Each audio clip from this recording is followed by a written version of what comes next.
यं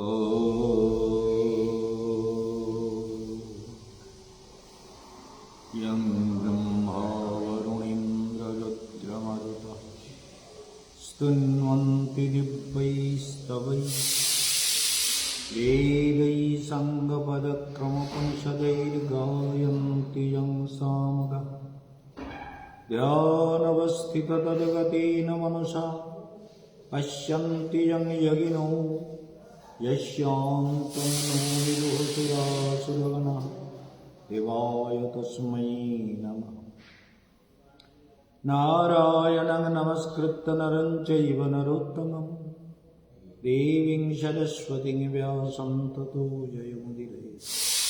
हरेर्नाम हरेर्नामैव केवलं कलो नस्त्येव गतिरन्यथा।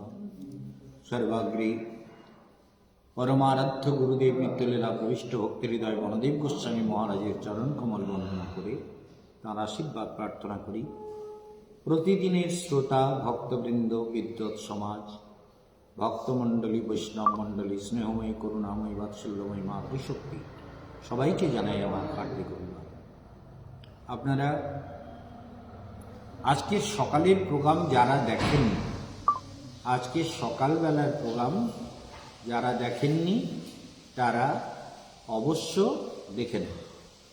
অর্থাৎ সকালে কিন্তু আমরা সূর্যকুণ্ডে যেখানে রাধারানীর প্রতিদিন সূর্য পূজা করতে যান সেই জায়গাটাতে গিয়ে হরিকথা বলেছিলাম। সেখানে আমাদের মঠ আছে এবং সিদ্ধ মধুসূদন দাস বাবা যিনি সিদ্ধ মহাত্মা ছিলেন, ব্রজলীলার দিব্য স্বরূপকে যিনি তার ধ্যান চক্ষে দর্শন করতেন, সেই সিদ্ধ মধুসূদন দাস বাবা তিনি কিন্তু ওখানে সিদ্ধি লাভ করেছিলেন এবং সেই ঘাটে রাধারানী স্নান করতেন। রাধারানীর চূড়ার ছাপ প্রতিদিন চূড়াটা ওখানে ঘাটে রেখে স্নান করতেন বলে একটা পাথরের উপরে চূড়ার ছাপ পড়ে গেছে, সেটাও আমরা কিন্তু ক্যামেরাতে দেখিয়েছি, আপনারা দেখে নেবেন। যারা দেখেননি, যারা দেখেছেন তারা তো সঙ্গে সঙ্গে অসংখ্য ভক্তের মত পেলাম, তারা ভীষণ উৎসাহিত এবং তারা বলছে আমাদেরকেও নিয়ে যেতে হবে। অনেকেই আমাদের মজুমদার, স্বপ্না মজুমদার এবং আমাদের সমস্ত ভক্তরা বলছেন আমাদের নাম লিখে নেবেন, আমরা কিন্তু ওখানে যাবই যাব। যাই হোক, এরকম অনেকেই বলছেন, অনেকেই ফোন করেছেন। তো সেই জন্য মনে রাখবেন, এই সূর্যকুণ্ডে আগে আমরা রাধাকুণ্ড থেকে ভোরবেলা হাঁটতে শুরু করতাম। আমাদের পান্ডার সঙ্গে থাকতো, ওই আলের উপর দিয়ে দিয়ে হেঁটে আমরা যেতাম। এখন অবশ্য পাকা রাস্তা হয়ে গেছে একটা গ্রামের ভেতর দিয়ে, সেই রাস্তায় আমরা সূর্যকুণ্ডে পৌঁছালাম। এবং সূর্যকুণ্ড যখন করোনা পিরিয়ড চলছিল তখন সূর্যকুণ্ডটাকে অপূর্বভাবে সংস্কার করা হয়েছে, চারিদিকে বাঁধানো হয়েছে। সেখানে প্রচুর পক্ষীকুলের কলরব, প্রচুর টিয়া পাখি, প্রচুর পানকৌড়ি, প্রচুর মানে প্রকৃতির সুন্দরতা এবং বিরাট সরোবর, তার চারিদিকে অপূর্ব সমারোহ, সেগুলো কিন্তু আমরা দেখিয়েছি। যারা দেখেননি তারা দেখবেন। বোধহয় ওই সময়টা 10:30 বেজেছিল, মনে হয় 10টা 10:30 থেকে দেখানো হয়েছিল। সেই জন্য আপনারা খেয়াল করবেন যে ওই সময় কতক্ষণ ধরে প্রোগ্রামটা হয়েছে। তারপরে গেছিলাম মুখরাই, মানে রাধারানীর দিদিমা আর রাধারানীর মা আর রাধারানীর বিগ্রহ এখানে আছে, সেগুলোও দেখিয়েছি। আর যে পাথরটা বাজিয়ে বাজিয়ে রাধারানীকে তার দিদিমা আনন্দ দিতেন, সেই পাথরটাও বাজিয়ে বাজিয়ে আপনাদের দেখিয়েছি, দেখে নেবেন। 2-3টে ভাগে প্রোগ্রামটা, 4টে ভাগে প্রোগ্রামটা গেছে, 4টে ভাগে গেছে, দেখে নেবেন সকালবেলার প্রোগ্রামগুলো, সেগুলো আপনারা পেয়ে যাবেন এবং দেখবেন কি অপূর্ব প্রোগ্রাম। এবং ওই মুখরাই গ্রামের মধ্যে গিয়ে আমরা সেই শিলা বাজিয়েছি, রাধারানীর সেই বিগ্রহ এবং তার মা, তার দিদিমা, 3জনের বিগ্রহ সেই মন্দিরে আছে, সেগুলো দর্শন করেছি। তারপরে ওখানে একটি সরোবর আছে, সরোবরটাও আমরা দেখিয়েছি, এগুলো আপনারা দেখে নেবেন। দ্বিতীয়ত, আমাদের সময় দিন দিন কমে আসছে, কারণ আমরা 29 তারিখে কলকাতায় চলে যাব। বৃন্দাবনে এতদিন আনন্দেই ছিলাম, তবে বহু কাজ ছিল, বহু রকমের কাজ। যে কাজগুলো করারও অত্যন্ত প্রয়োজনও ছিল, সেই প্রয়োজনটাকে আমরা আপাতত মোটামুটি কভার করেছি। কিছু কাজ আছে, সেটা হয়তো আমাদের যারা আছে এরা চালিয়ে নিতে পারবে। তো কাজ কভার হয়ে গেছে, সমস্ত দিক থেকে সব কাজ কভার হয়েছে। সেই জন্য আপনাদেরকে বলবো যে আপনারা যারা ব্রজধাম পরিক্রমাতে যোগদান করবেন, তারা আমি যাওয়ার পরেই নাম বুকিং শুরু করে দেবেন। কারণ এই গঙ্গোত্রী, তারপরে নীলকণ্ঠ মহাদেব, দেবপ্রয়াগ থেকে নীলকণ্ঠের পথে আমরা যাব। দেবপ্রয়াগকে দেবলোক বলা হয়, যেখানে গুরুদেবের সঙ্গে দেবতাদের দেখা হয়েছে। তিনি এই পথে, তার বৈকুণ্ঠের পথে বইতে তিনি অদ্ভুতভাবে তার বিবরণ লিখেছেন। অদ্ভুত অদ্ভুত ঘটনা তার জীবনে ঘটেছে। সূর্যকুণ্ড, গঙ্গোত্রী, সব যমুনোত্রী, এসব জায়গা তিনি পায়ে হেঁটে হেঁটে মৌন অবস্থায় হরিনাম করেছেন, পায়ে হেঁটে চলেছেন, আর ফলাহার করেছেন, আর দুধ খেয়েছেন। হেঁটে হেঁটে, পায়ে হেঁটেই দুর্গম পর্বত বদ্রীনাথ, কেদারনাথ, গঙ্গোত্তরী, যমুনোত্তরী সব তিনি হেঁটে পরিক্রমা করেছেন। এবং তার জীবনের অলৌকিক ঘটনা, তিনি সূর্যকুণ্ডে, ওই ফলাহারে আলু সিদ্ধ খাওয়া যায়, তো ওই সূর্যকুণ্ডে আলু সিদ্ধ দিয়ে কাপড়ে বেঁধে আলু সিদ্ধ দিয়েছেন, আলু সিদ্ধ হয়ে গেছে খানিক পরে, সেই আলুটা খেয়েছেন। এইভাবে হিমালয়ের পথে গুরু মহারাজ তীব্র তপস্যা করেছেন। সেগুলো আপনাদের আমরা নানানভাবে অনেক সময় বলেছি, অনেক সময় আপনারা সেগুলো খেয়াল করেননি। তার বইতে তিনি সেগুলোকে ব্যক্ত করেছেন। যাই হোক, আমরা যেগুলি আপনাদের আজকে বলবো, গীতার ব্যাখ্যা আপনারা শুনছেন। কালকে শুনছিলেন দৈবিক ঝেষা গুণময়ী মম আয়া দূরত্বয়া মামে বজে প্রপদ্যন্তে মায়ামে তান্তরন্তিতে। আত্মাকে খোঁজার চেষ্টা করেছো একটু ভেতরে দেখার চেষ্টা করেছো, চোখ বন্ধ করে চেষ্টা করেছো? চেষ্টা করো, চেষ্টা করলে একদিন সফল। ভেতরে খুঁজতে হবে আত্মাকে, আমার মধ্যে ভগবানের অংশ, অমৃতময় ভগবান আমার ভিতরে বিদ্যমান। সেই পরম সত্য সুন্দরকে আমাকে দেখতে হবে। সেই আত্মা, সেই পরম শান্তি, পরম তৃপ্তিকে আমায় অনুভব করতে হবে। অনুভব করলেই মুক্ত হয়ে যাবে। আর সহস্রারে গিয়ে বিশ্রাম করতে হবে। সহস্রার মানে মাথায়, প্রাণবায়ুটাকে টেনে নিয়ে গিয়ে সহস্রারে বিশ্রাম করবে, ভেতরে শান্ত হয়ে যাবে। যেমন আমি যে কি দেখছি তোমাদের বলে বোঝাতে পারবো না। আমি সব অপূর্ব, চোখ বন্ধ করে যখন আমি এগুলো করি, তখন অন্তর দিয়েই করি, তো স্বভাব হয়ে গেছে, অভ্যাস হয়ে গেছে, যার ফলে আমি সব অলৌকিক দিব্য দর্শন করতে থাকি। এক একদিন এমন এমন দর্শন হয়, সেগুলো বলবো না বেশি, তবে আপনাদেরকে বলে দিই, আমি কলকাতায় এসে অনেকের রোগ ব্যাধি কষ্ট দূর করার চেষ্টা করব। সেগুলো বৃন্দাবনেও প্র্যাকটিক্যাল, আমাদের আশ্রমে যারা থাকে তাদের উপরেও প্র্যাকটিক্যাল করছি। সবার জীবনে সেগুলো ঠিক হয়ে যাচ্ছে। এবং আমাদের আশ্রমবাসী যারা ছোটোবেলার থেকে সাধনা করে, তাদের মধ্যে এই অলৌকিক শক্তি কিন্তু চলে আসে। সেটা আমি নিজে দেখতে পাই, অনেকের মধ্যেই দেখতে পাচ্ছি। সেগুলো আর আপনাদের এখনই বলছি না। তো গুণময়ী মায়া, মানে মায়া হচ্ছে গুণময়ী। 3 গুণ, সত্য, রজ, তম, এই 3 গুণের দ্বারা গঠিত হলো মায়া। সেই মায়া, মম মায়া দূরত্বয়া, মায়া দুস্তর।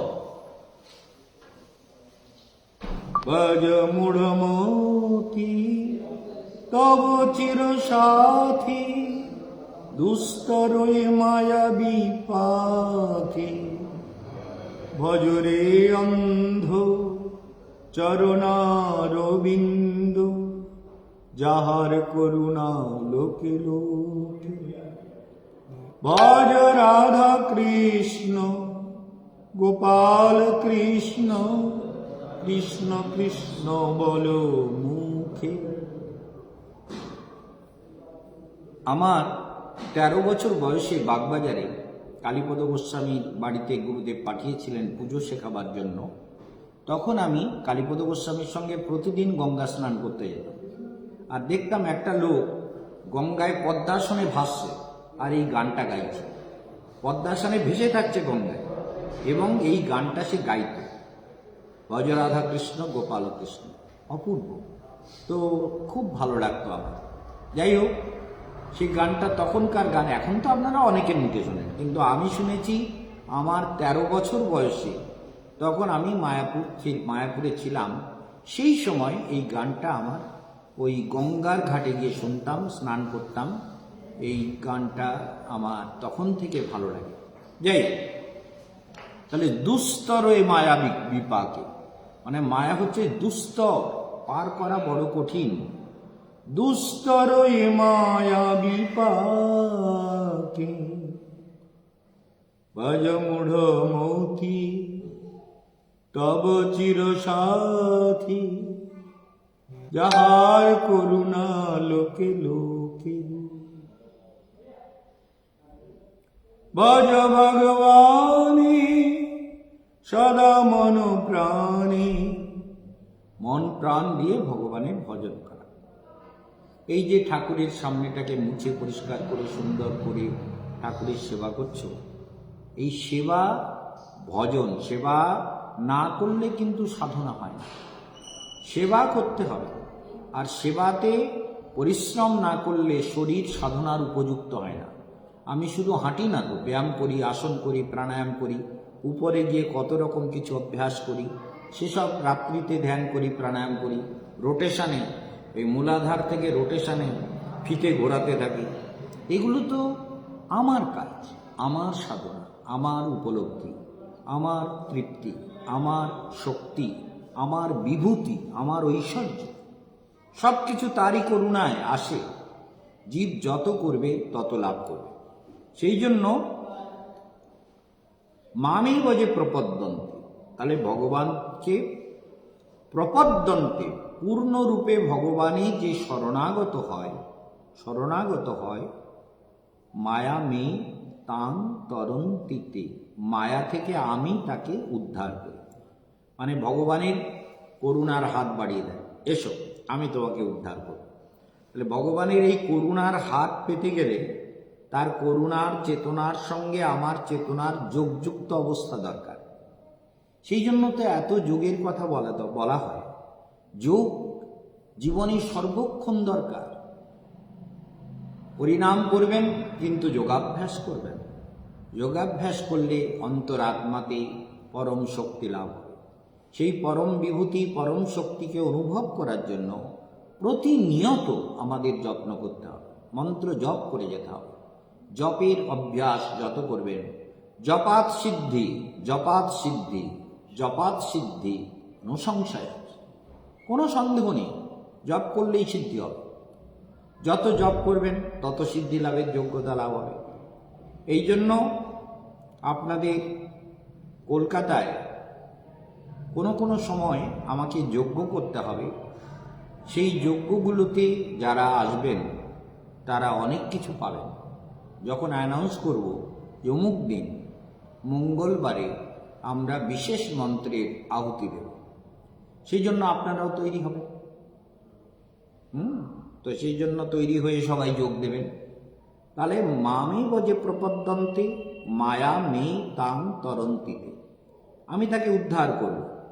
নো মাং দুষ্কৃতি ন মূঢ়া প্রপদ্যন্তে নরাধমা, নরাধম যারা, তারা যাদের সুকৃতি নেই, দুষ্কৃতি রয়েছে, সুকৃতি যাদের থাকে তারা ভগবানকে স্বতঃসিদ্ধভাবে ভালোবাসে। আর সুকৃতি না থাকলে মন ভগবানে লাগানো যায় না, কঠিন হয়ে যায়। এই জন্য গ্রহ নক্ষত্রের আনুকূল্য দরকার, পিতামাতার আশীর্বাদ দরকার, মানসিক প্রসন্নতা দরকার, একাগ্রতা দরকার। এগুলো সব আমাদের উপকরণ। যোগ কর্ম সুকৌশলম, যোগ কর্ম সুকৌশলম, কৌশল অবলম্বন করে যোগ করা, যে আমি কতটা নিজেকে স্পাইনাল কর্ড সোজা করে মন্ত্র জপ করতে পারবো। তো এই জন্য যতটা স্পাইনাল কর্ড সোজা করে মন্ত্র জপ করবেন তত জীবনপথ সুগম হবে, সুন্দর হবে এবং যোগ শক্তির দ্বারা সমৃদ্ধ হবে। এই জগৎটা কিন্তু এইরকম, মনে রাখবেন। যে যত অভ্যাস করবেন, যে যত প্র্যাকটিক্যাল করবেন, একটু একটু করে পদ্মাসনে বসার অভ্যাস করা, মন্ত্র জপ করা একান্ত রূপে দরকার। সেই জন্য বলছে নো মাম দুষ্কৃতি নো, যাদের সুকৃতি নেই তারা আমাতে শরণাগত হয় না। যাদের সুকৃতি নেই, সুকৃতই পূর্ব সঞ্চিতই, পূর্ব জীবনের সঞ্চিত সুকৃতি তাকে ধীরে ধীরে ভগবৎ সাধনার উপযুক্ত করে তোলে। সেই জন্য প্রপদ্যন্তে নারাধমা মায়া পরিত জ্ঞানা আসুরং ভাবমাশ্রতা। মায়া অপহৃত জ্ঞান, মায়া তার জ্ঞানকে অপহরণ করে। মায়া মানে মোহ, মমতা। জ্ঞানটা হবেটা কি করে?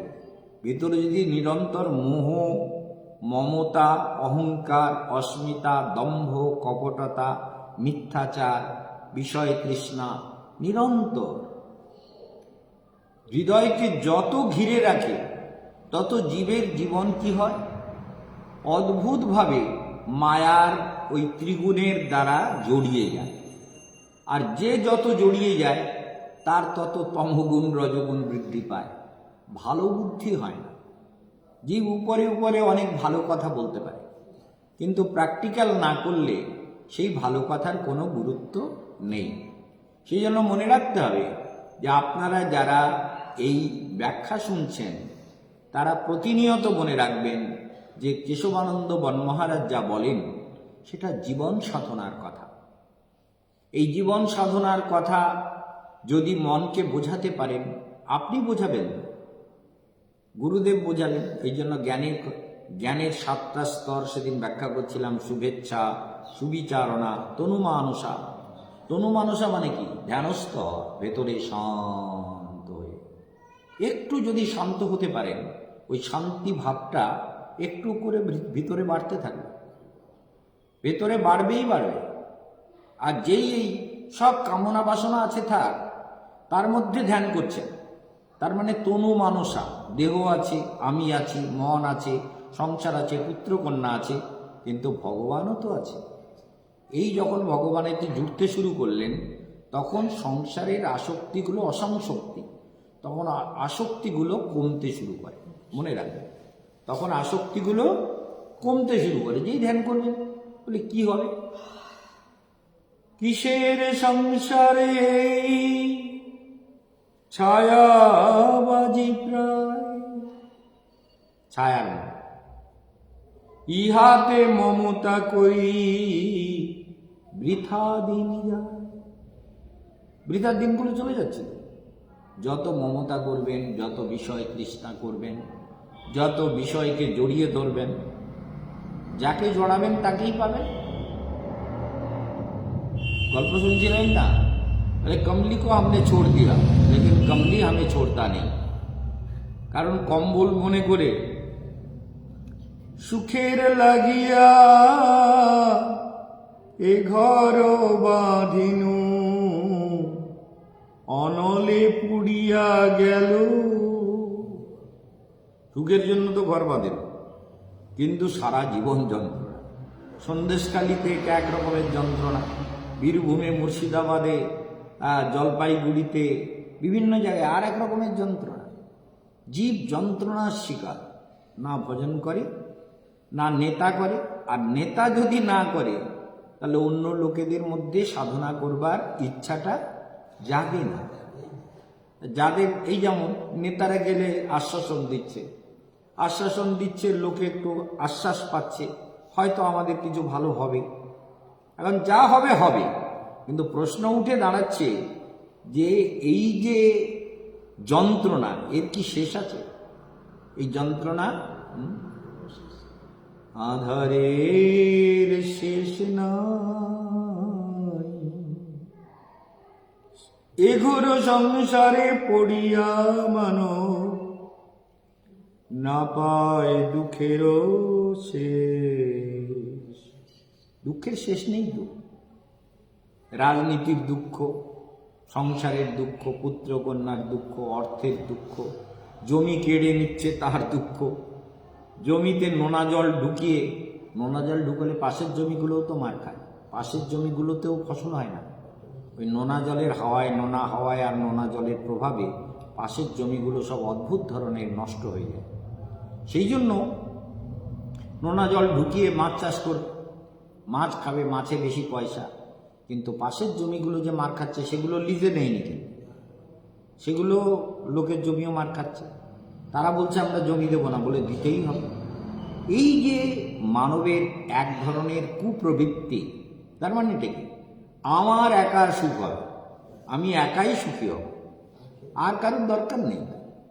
তাহলে কাম, ক্রোধ, লোভ, মদ, মোহ, মৎসরতা, হিংসা, বিদ্বেষ, কপটতা, দুরাচার, ব্যভিচার, কদাচার সংসার পথে নিরন্তর জীবকে যন্ত্রণা দিয়ে চলেছে। এই যন্ত্রণার কোনো শেষ নেই, অনন্তকাল ধরে জীব ঘুরছে ঘূর্ণে পাকে। সেই জন্য বলছেন মায়া অপহৃত জ্ঞানা, মায়া তার জ্ঞানকে অপহরণ করে। তাহলে আসুরং ভাবমাশ্রিতা, আসুরের ভাব, অসুর ভাবগুলোর দ্বারা তার জীবনটা এইভাবে চলে। সেই জন্য আসুরং ভাবমাশ্রিতা, আসুরি ভাব আর দৈবী ভাব। দৈবী ভাব যাদের থাকে তাদেরকে সাধনাটা একটু বোঝানো যায়। আসুরি ভাব থাকলে রাখুন তো আপনার ওসব ধর্মকর্ম, আমাদের অত সময় নেই, বোঝার দরকার নেই, আমরা একটা অন্যরকম দুনিয়ায় থাকি। আমাদের গুরু ভাই একজন দেবেশ মণ্ডল এমএলএ, তার বুদ্ধি ওই রকম, বলে আমরা একটা রাজনীতি করি, তৃণমূলের এমএলএ। চিন্তা করুন, এত অন্যায় দেখেও চোখ খোলে না। তো সেই জন্য অদ্ভুত ব্যাপার যে মানুষ তার প্রবৃত্তিগুলোকে কিছুতেই সৎপথে আনবে না, শোধরাতে পারে না। রাজনীতি কি দরকার, এরকম রাজনীতি, চোরের রাজনীতি, বদমাইশির রাজনীতি, দুষ্ট লোকের রাজনীতি, যারা কোনো রকম মানবের মঙ্গল বোঝে না, করতে চায়ও না। সেই জন্য দেখতে হবে যে আসুরি ভাবের দ্বারা জগৎ কিন্তু প্রভাবিত হয়ে আছে। ভগবান বলছেন চতুর্বিধা ভজন্তে মা, চার প্রকারের লোক আমাকে ভজন করে। বিপদে পড়ে, আর তো রোগ সারছে না, কষ্ট যাচ্ছে না, তাই ভগবানকে ভজন করে, ঠাকুর আমার এই রোগের জ্বালার থেকে মুক্তি দাও। ঠাকুর ডাক্তার বলেছে আমার টিউমার হয়েছে, সেটা বোধহয় ক্যান্সার হয়ে গেছে, কিংবা কারোর কিডনি ড্যামেজ হয়ে গেছে, কিংবা কারোর হার্টের প্রবলেম দেখা দিয়েছে। তাহলে এগুলো দূর হবে কি করে? প্রাণায়াম যদি না করেন সুস্থ থাকবেন না তো। কেশবানন্দ বনমহারাজ বলছেন প্রাণায়াম করো, প্রাণের আরাম, শরীরের আরাম। প্রাণে যত আরাম হবে শরীরে তত আরাম হবে। তাহলে প্রাণায়াম পরায়ণ, তাহলে প্রাণায়াম যদি না করো তাহলে মনটা সংসারের থেকে ফিরবে না ভগবানের দিকে, ভেতরের দিকে ঘুরবে না। প্রত্যাহার, প্রাণায়াম করলেই প্রত্যাহার, মানে সমস্ত চেতনা ভেতরে চলে আসে। যার জন্য অঙ্গন্যাস, করন্যাস, বায়ুন্যাস এসব কিছু করতে হয়। পুজোতে এরকম বলা হয়েছে তত প্রাণায়াম। পূজার আগে আমরা গীতা মহাযজ্ঞের সময় অনেকক্ষণ করতে পারি না, কিন্তু দেখাই যে প্রাণায়াম করে যজ্ঞ করো। প্রাণায়াম প্রাণ শক্তিকে ফিরিয়ে আনো, নিজের ভেতরে চেতনা ফিরিয়ে আনো, মন্ত্রকে ফিরিয়ে আনো। অঙ্গন্যাস করো, ওং হ্রাং অঙ্গুষ্টাভ্যাম নম, ওং হ্রিং তর্জনীভ্যাম নম, ওং হ্রুং মধ্যমাভ্যাম নম, ওং হ্রুং অনামিকাভ্যাম নম, ওং হ্রৈং কনিষ্ঠাভ্যাম নম, ওং হ্রৌং করতলকরপৃষ্ঠাভ্যাম নম, ওং নমঃ শিবায়। তাহলে দেখা যাচ্ছে এই ন্যাসগুলোর দ্বারা ভেতরের চেতনা কনসেন্ট্রেট হয়, একাগ্র হয়। একাগ্র হয়ে গেলে তখন সাধনা করতে সুবিধা হয়, বুঝেছ? তাহলে ভগবানকে কয় প্রকারের লোক ভজন করে? কয় প্রকারের লোক? কি বললাম? কয় প্রকারের লোক ভজন করে?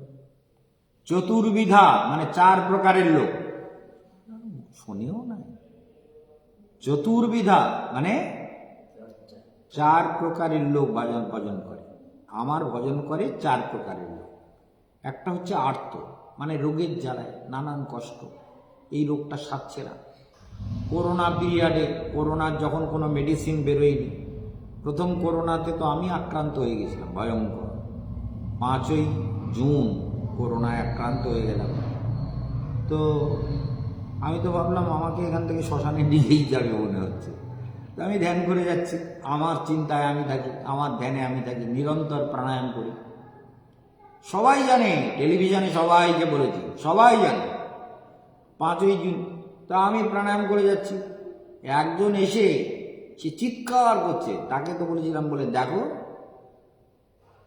লাঠ মারকে নিকাল দেंगे। সে শুধু ওই হনুমান হনুমান করতেছে, মানে হনুমান জয় হনুমান জয় জ্ঞান গুণ চেঁচাচ্ছে সারা, মানে আমরা যারা এর মধ্যে আছি চিৎকার করছে। আমি বলি কি কোনো বিহারি কোনো ছেলে ছেলে বলে মনে হচ্ছিল, মনে হচ্ছে কোনো ছেলে একটু মেয়েলি আওয়াজ। তো পরে দেখি ওটা একটা মুটকি মহিলা, তার ছেলের নাম রাজে। হ্যাঁ রাজে, তারপর এইসব চেল্লায়। তারপরে তার এক आले देख तुझे लात मार के ना बाहर निकाल देंगे, ये लोग कुछ नहीं बोलेंगे, लेकिन मैं तेरा और तेरे हनुमान दोनों को लात मार के दीवार तोड़ करके बाहर निकाल देंगे। মরবো তাই বলে অন্যায়কে স্বীকার করবো? কেশবানন্দ মহারাজ কোথাও স্বীকার করে না, মৃত্যুর সঙ্গে কোনো কম্প্রোমাইজ নেই। মরবো মরবো তাহলে চেঁচাচ্ছে, অস্বস্তি। বলে ये तेरा जगह है, तेरा बाप का है क्या हॉस्पिटल? इतना चिल्ला रहा है, चुप हो जा, चुप हो जा, नहीं तो मैं चुप करा दूंगा गला दबा के, চুপ হয়ে যাও। নার্সগুলো কেউ ভয় কিছু বলছে না, বিরাট পয়সাওয়ালা বাড়ির মেয়ে ছেলে, বিশাল পয়সা, আইসিইউতে ভর্তি হয়েছে। হ্যাঁ, এই জন্য ওই যে চুটকি দিতে, এই জন্য তাহলে দেখা যাচ্ছে যে এগুলো আমাদেরকে ছেড়ে দিলে হবে না, অন্যায়কে ক্ষমা করি না। তাহলে হনুমানের নাম করছি আর শয়তানি করছি, অন্যকে দুষ্টু। হনুমান যে এরকম করেছে নাকি? আমি তো হনুমানের মন্ত্র জপ করি, সারা সকাল গাড়িতে হনুমান মন্ত্র জপ করেছি। ওম নমো ভগবতে অঞ্জনেয়ায় মহাবলায় স্বাহা, ওম বাগেশ্বরায় বীরবীরায় ওম পট স্বাহা, ওম বাগেশ্বরায় বীরবীরায় ওম পট স্বাহা। একদম রোটেশনে হনুমান মন্ত্র জপ করি। তো হনুমানজি তো আমার আরাধ্য, রামচন্দ্রের পরম প্রিয়, দাস্য ভক্তির দ্বারা ভগবানকে তিনি পেয়েছেন। তাহলে হনুমানজিকে আমি থোড়ি গালাগালি দিচ্ছিলাম, ওই শালা ছাগলিটাকে গালাগালি দিচ্ছে। এই জন্য মনে রাখতে হবে যে এইসব কখনো আমরা স্বীকার করব না। এইগুলো অন্যায়কে আমি কোথাও স্বীকার করি না, মৃত্যুর সঙ্গে কম্প্রোমাইজ করি না। তা তোমার বদমাইশিকে স্বীকার করবো আমি? এই জন্য মনে রাখতে হবে চতুর্বিধা ভজন্তে মাম। তাহলে 4 প্রকারের লোক আমার ভজন করে।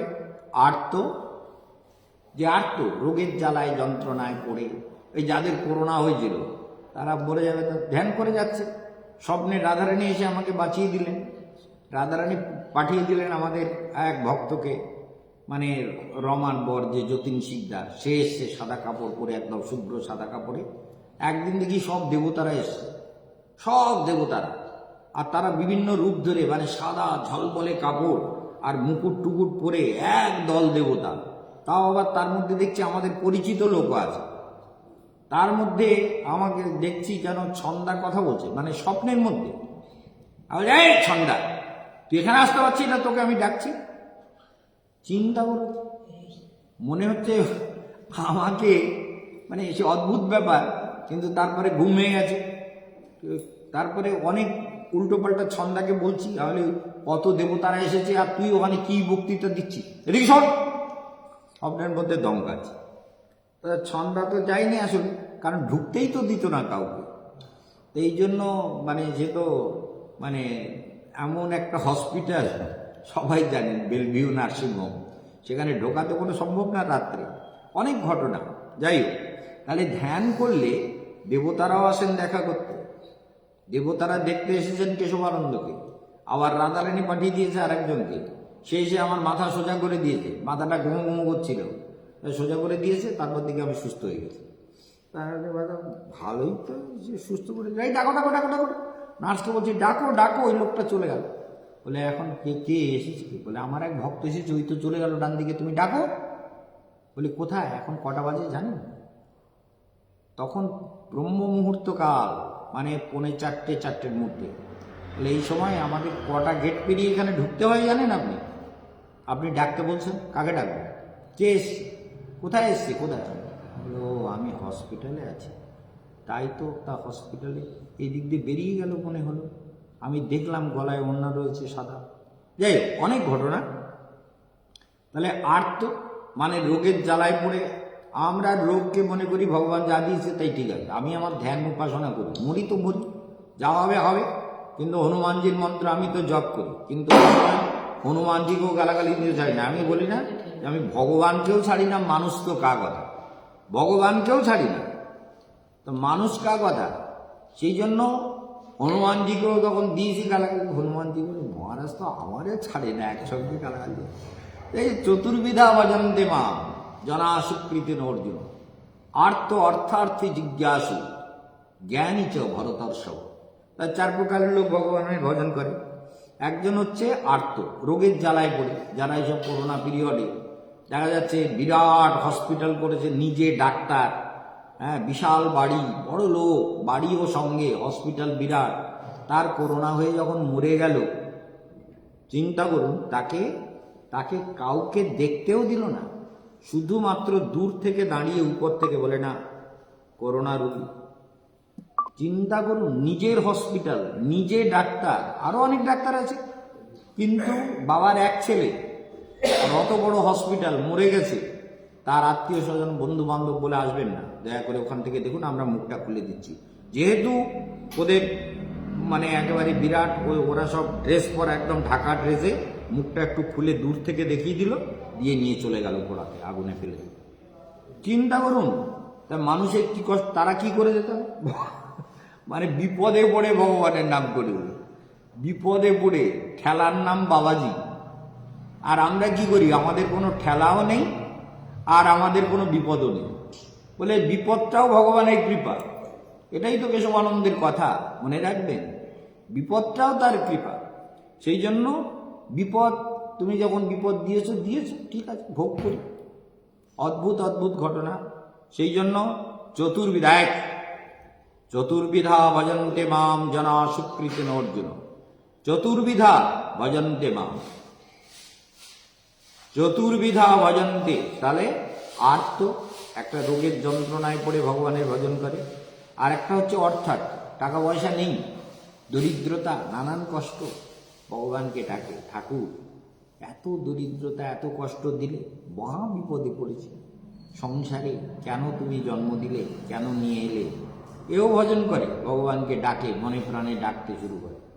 গল্প শুনেছেন না, একবার বলেছিলাম, সময় আছে, একবার বলেছিলাম না, মানে শিব পার্বতী ব্রাহ্মণী বেশে যাচ্ছে, মানে এক বাড়িতে বিরাট গন্ডগোল হচ্ছে, বাপ, ছেলে আর মা। বুড়িটা বলছে, ব্রাহ্মণী আর ব্রাহ্মণের যুবক ছেলে, আর 3 জনে ঝগড়া করতেছে, এত গরিব। বুড়ি বলতেছে, তোমাকে বিয়ে করে আমার হাড় মাংস কালি, সারা জীবন কষ্ট, পেট ভরে দুটো খেতে পাই না, ভালো একটা কাপড় পরতে পারি না, ভালোভাবে জীবনযাপন করতে পারি না, তোমাকে বিয়ে করে আমার জিন্দেগিটা শেষ হয়ে গেল। বিরাট ঝগড়া হচ্ছে। তা পার্বতী শুনে বলতেছে, প্রভু এদের কিছু দিলে হয় না? বলে, দিতে গেলে ভাগ্যে থাকতে হবে তো। বলে, আপনি এইসব কথা শুধু উল্টো পাল্টা বলেন, আপনি মহাজ্ঞানী, আপনার জ্ঞানের কোনো শেষ নেই, তো জ্ঞান মূর্তি আপনি জগতের গুরু, আপনি শিবশম্ভু, হ্যাঁ, তো এই জন্য দিতে গেলে তো ভাগ্যে থাকতে হবে তো।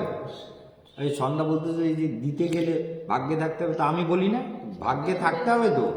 3 প্রকারের, একটা সাধনা করে পেতে হবে, একটা ভাগ্যে থাকতে হবে, আর একটা হচ্ছে কি, প্রতিকার করতে হবে, প্রতিকার। এই 3 প্রকার, দৈবিক, ভৌতিক, আধ্যাত্মিক প্রতিকার দরকার।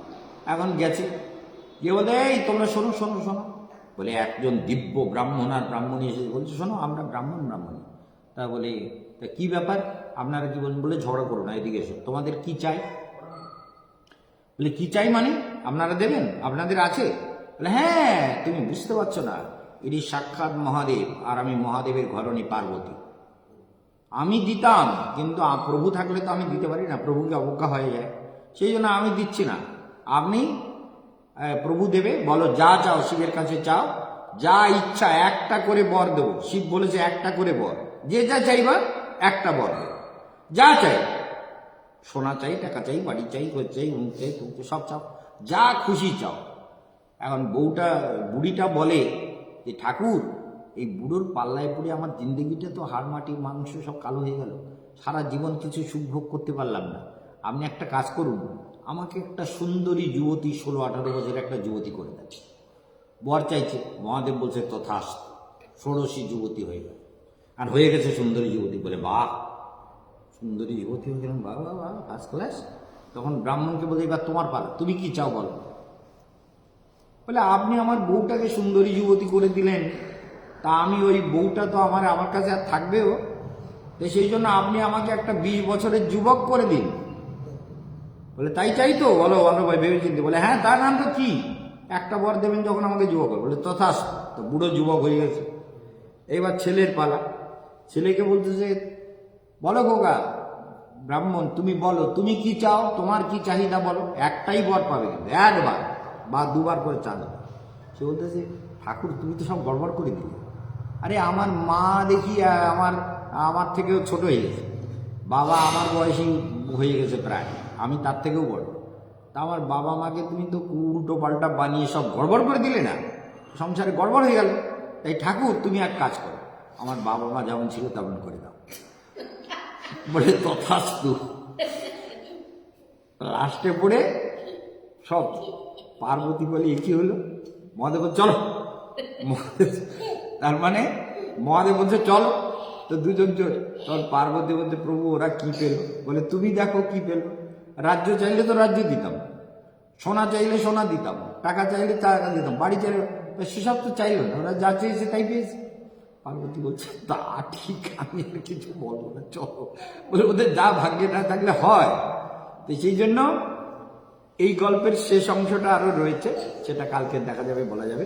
সেই জন্য আর্ত জিজ্ঞাসু অর্থার্থী জ্ঞানীচ ভরতর্ষব। তাহলে এই যে ভজন যারা করেন 4 প্রকারের লোক, কালকের তার ব্যাখ্যা করব। আর্ত, অর্থার্থী, জিজ্ঞাসু আর জ্ঞান। এই ভজনের কি বৈশিষ্ট্য আছে সেটা কালকের ব্যাখ্যা করব। হরে কৃষ্ণ কৃষ্ণ কৃষ্ণ হরে হরে, হরে রাম রাম রাম হরে হরে, হরে কৃষ্ণ